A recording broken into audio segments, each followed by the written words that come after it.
در تلفن ها سوره ها ثبت کرده شده اند. آیا این تلفن در حالتی که در بدن باشد حاجت خانه در آمدن درست است یا نه؟ البته امروز در این تلفن ها مردم قرآن های کل، یعنی جمع قرآن، یعنی که حفظ میکنن، در اون ثبت میکنن. تلفن حکمی یعنی که مغزی سر داره، معینه سر داره.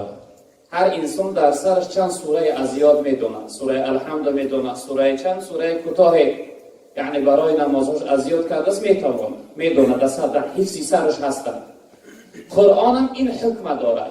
اگر همون سوره ها یعنی در اکران تلفن نباشند، در درونش باشند، دیار نباشند، تلفن در بدنش باشه، حاجت خانه داخل شده، ضررش نداره.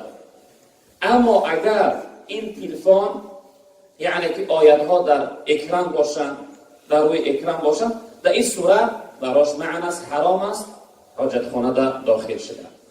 یا اینکه آیت های قرآن، برادر عزیز خواهش میکنم از شما که آیت های قرآن یا اینکه اذان در همون زواناک های تلفناتون نمانه، چون که در حالت حاجت است، در خلا است، مبادا که ابتدای آیت سر میکنه، این شخصیت رو ببینید که در حال اگر در غیر حاجت هم باشد چیکار میکنه؟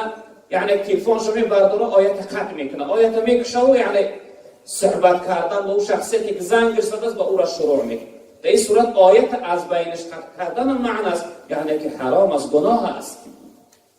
وقتی که آیت میمانی یعنی که در همون صدای تلفن رو در زبان کرد، من آیت با پایان برسه، بعد از اون تلفن تا ببردار. خوب و بهترش که نگذاره برادر عزیز، نه اذان بگذاره نه آیت. اگر اینها در حالت حاجت باشند، ایش هم معنی است در شریعت، درست نیست برادران عزیز.